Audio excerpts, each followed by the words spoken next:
Hi hello family, ಎಲ್ಲರಿಗೂ ಅಮ್ಮಾಸ್ ಕೈರುಚಿ ಚಾನಲ್ಗೆ ಸ್ವಾಗತ. ಇವತ್ತಿನ ವಿಡಿಯೋನಲ್ಲಿ ನಾವು ತುಂಬ ಡಿಫ್ರೆಂಟಾಗಿ ಇತ್ಕಿದ ಬೇಳೆನ ಬಳಸ್ಕೊಂಡು ಇತ್ಕಿದ ಬೇಳೆ ಮಸಾಲೆ ಸಾಂಬಾರ್ ರೆಸಿಪಿನ ನಮ್ಮದೇ ಆದ ಶೈಲಿನಲ್ಲಿ ತುಂಬ ವಿಭಿನ್ನವಾಗಿ ತೋರಿಸ್ಕೊಂಡು ಕೊಟ್ಟಿದ್ದೀವಿ. ಈ ಒಂದು ಇತ್ಕಿದ ಬೇಳೆ ಸಾಂಬಾರು ರುಚಿ ವಯಸ್ಸು ಬಂದರೆ ತುಂಬ ಚೆನ್ನಾಗಿರುತ್ತೆ. ಇಡ್ಲಿಗಾಗಿರ್ಬೋದು, ಪೂರಿಗಾಗಿರ್ಬೋದು, ಹಾಗೆ ಅನ್ನಕ್ಕೆ ಮುದ್ದೆಗೆ ತುಂಬ ಒಳ್ಳೆ ಕಾಂಬಿನೇಷನ್ನು. ನೀವು ಮಾಮೂಲಿ ಇತ್ಕಿದ ಬೇಳೆ ಸಾಂಬಾರು ಮಾಡೋದಕ್ಕಿಂತ ಒಂದು ಸಲ ನಾವು ತೋರಿಸೋ ಥರ ಇತ್ಕಿದ ಬೇಳೆನ ಬಳಸ್ಕೊಂಡು ಮಸಾಲೆ ಇತ್ಕಿದ ಬೇಳೆ ಸಾಂಬಾರು ರೆಸಿಪಿನ ಟ್ರೈ ಮಾಡಿ ನೋಡಿ, ತುಂಬ ಚೆನ್ನಾಗಿ ಬರುತ್ತೆ. ಹಾಗಾದರೆ ಬನ್ನಿ, ಈ ಒಂದು ರೆಸಿಪಿ ಮಾಡೋದಕ್ಕೆ ಏನೆಲ್ಲ ಪದಾರ್ಥಗಳು ಬೇಕು ನೋಡ್ಕೊಬರೋಣ. ಇಲ್ಲಿ ನಾವು ಇತ್ಕಿದ ಬೇಳೆನ 1 ಕಪ್ಪಷ್ಟು ತೊಗೊಂಡಿದ್ದೀವಿ. ಹಾಗೆ ಇಲ್ಲಿ 2 ಆಲೂಗೆಡ್ಡೆನ ಕಟ್ ಮಾಡಿ ನೀರಲ್ಲಿ ಹಾಕಿದ್ದೀವಿ, ಇಲ್ಲಾಂದರೆ ಕಪ್ಪಗಾಗೋಗ್ಬಿಡುತ್ತೆ. ಕಟ್ ಮಾಡಿದ ತಕ್ಷಣ ನಾವು ನೀರಲ್ಲಿ ಹಾಕಿದ್ರೆ ತುಂಬ ಒಳ್ಳೆಯದು. ಹಾಗೆ ಇಲ್ಲಿ ಬದನೆಕಾಯಿನೂ ಕೂಡ 2 ಬದನೆಕಾಯಿನ ಕಟ್ ಮಾಡಿ ನೀರಲ್ಲಿ ನೆನೆಸಿಟ್ಟಿದ್ದೀವಿ. ಇಲ್ಲಿ 8 ಒಣಮೆಣಸಿನ್ಕಾಯಿ, 1 ಗಡ್ಡೆ ಬೆಳ್ಳುಳ್ಳಿ, ಹಾಗೆ 1 ಇಂಚಷ್ಟು ಶುಂಠಿನ ಚಿಕ್ಕದಾಗಿ ಕಟ್ ಮಾಡಿಟ್ಟಿದ್ದೀವಿ. 2 ಈರುಳ್ಳಿನ ಉದ್ದುದ್ದಕ್ಕೆ ಕಟ್ ಮಾಡಿಟ್ಕೊಂಡಿದ್ದೀವಿ. ಹಾಗೆ ಸ್ವಲ್ಪ ಕೊತ್ತಂಬರಿ ಸೊಪ್ಪು ಮತ್ತು 1 ಟೊಮ್ಯಾಟೋನ ತೊಗೊಂಡಿದ್ದೀವಿ. ಹಾಗೆ ಇಲ್ಲಿ ತೆಂಗಿನಕಾಯಿ ತುರಿನ 1/4 ಕಪ್ಪಷ್ಟು ತೊಗೊಂಡಿದ್ದೀವಿ. ಕಡಲೆನೂ ಕೂಡ 3 ರಿಂದ 4 ಟೇಬಲ್ ಸ್ಪೂನಷ್ಟು, 1/2 ಟೇಬಲ್ ಸ್ಪೂನಷ್ಟು ಸೋಂಪು, ಚಕ್ಕೆ ಸ್ವಲ್ಪ, ಹಾಗೆ ಲವಂಗ ಸ್ವಲ್ಪ ತೊಗೊಂಡಿದ್ದೀವಿ. 2 ಟೇಬಲ್ ಸ್ಪೂನಷ್ಟು ಧನಿಯಾ ಪುಡಿ, 1 ಟೇಬಲ್ ಸ್ಪೂನಷ್ಟು ಚಿಕನ್ ಮಸಾಲ. ಹಾಗೆ ಇಲ್ಲಿ ಒಗ್ಗರಣೆಗೆ 1 ಈರುಳ್ಳಿ, ಸ್ವಲ್ಪ ಕರ್ಬೇವಿನ ಸೊಪ್ಪು, ಹಾಗೆ 1/2 ಟೇಬಲ್ ಸ್ಪೂನಷ್ಟು ಸಾಸಿವೆನ ತೊಗೊಂಡಿದ್ದೀವಿ. ರುಚಿಗೆ ತಕ್ಕಷ್ಟು ಉಪ್ಪು.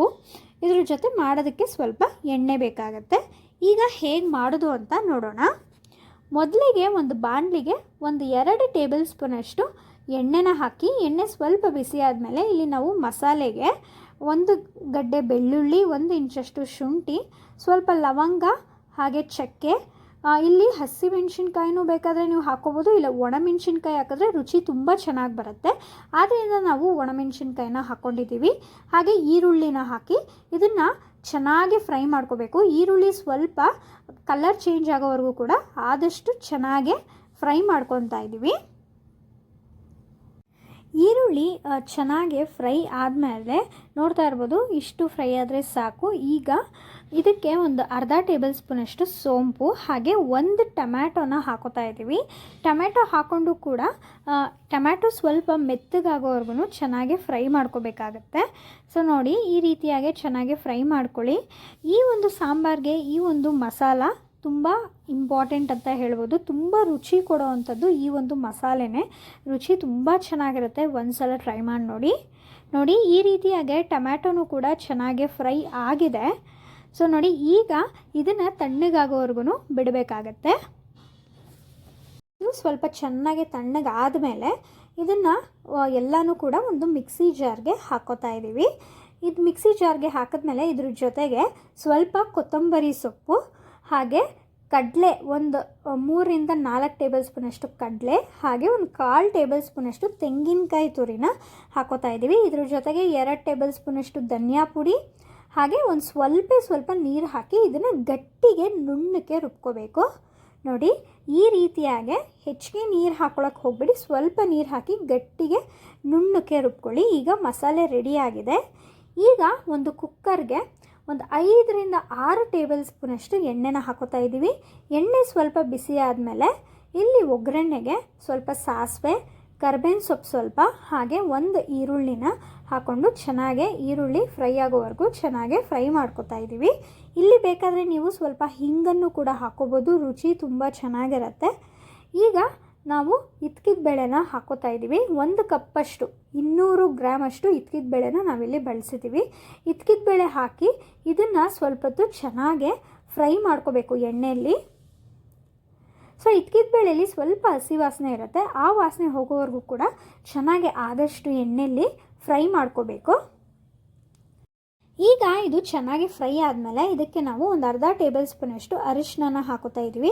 ಅರಿಶಿನ ಹಾಕಿ ಕೂಡ ಚೆನ್ನಾಗೇ ಒಂದು ಸಲ ಮಿಕ್ಸ್ ಮಾಡ್ಕೊಳ್ಳೋಣ. ಇದಾದಮೇಲೆ ನಾವು ರೆಡಿ ಮಾಡ್ಕೊಂಡು ಇಟ್ಕೊಂಡಿರುವಂಥ ಮಸಾಲೆನ ಹಾಕೋತಾ ಇದ್ದೀವಿ. ಇದ್ರ ಜೊತೆಗೆ ಒಂದು ಸ್ವಲ್ಪ ಜಾರ್ ತೊಳೆದಿರೋ ಅಂಥ ನೀರನ್ನು ಕೂಡ ಹಾಕೋತಾ ಇದ್ದೀವಿ. ಈಗ ಮಸಾಲೆ ಹಾಕಿದ್ಮೇಲೆ ಇದನ್ನು ಚೆನ್ನಾಗೇ ಮಿಕ್ಸ್ ಮಾಡ್ಕೊಳ್ಳೋಣ. ಮಸಾಲೆಯಲ್ಲಿ ಇರೋವಂಥ ಹಸಿ ವಾಸನೆ ಎಲ್ಲ ಸ್ವಲ್ಪ ಹೋಗೋವರೆಗೂ ಸ್ವಲ್ಪ ಚೆನ್ನಾಗೇ ಫ್ರೈ ಮಾಡ್ಕೊಳ್ಳೋಣ. ಇದಾದಮೇಲೆ ಇದಕ್ಕೆ ನಾವು ನೀರನ್ನು ಹಾಕೋತಾ ಇದ್ದೀವಿ. ಇಲ್ಲಿ ನಾವು 1 ಚಮಚಷ್ಟು ನೀರನ್ನು ಹಾಕ್ಕೊಂಡಿದ್ದೀವಿ. ನೀರು ಬಂದುಬಿಟ್ಟು ನಿಮಗೆ ಸಾಂಬಾರು ಗಟ್ಟಿಗೆ ಬೇಕು ಅಂದರೆ ಸ್ವಲ್ಪ ನೀರು ಕಡಿಮೆ ಹಾಕ್ಕೊಳ್ಳಿ. ಇಲ್ಲ ನನಗೆ ತೆಳುವಾಗಬೇಕು ಅನ್ನೋರು ನೀರನ್ನು ಸ್ವಲ್ಪ ಜಾಸ್ತಿ ಹಾಕೋಬೋದು. ನಿಮಗೆ ಸಾಂಬಾರು ಯಾವ ಟೆಕ್ಸ್ಚರಲ್ಲಿ ಬೇಕೋ ಆ ಟೆಕ್ಸ್ಚರ್ಗೆ ನೀವು ಸಾಂಬಾರನ್ನ ಮಾಡ್ಕೋಬೋದು. ಈಗ ಇದಕ್ಕೆ ಆಲೂಗಡ್ಡೆ ಹಾಗೆ ಬದನೆಕಾಯಿನ ಹಾಕೋತಾ ಇದ್ದೀವಿ.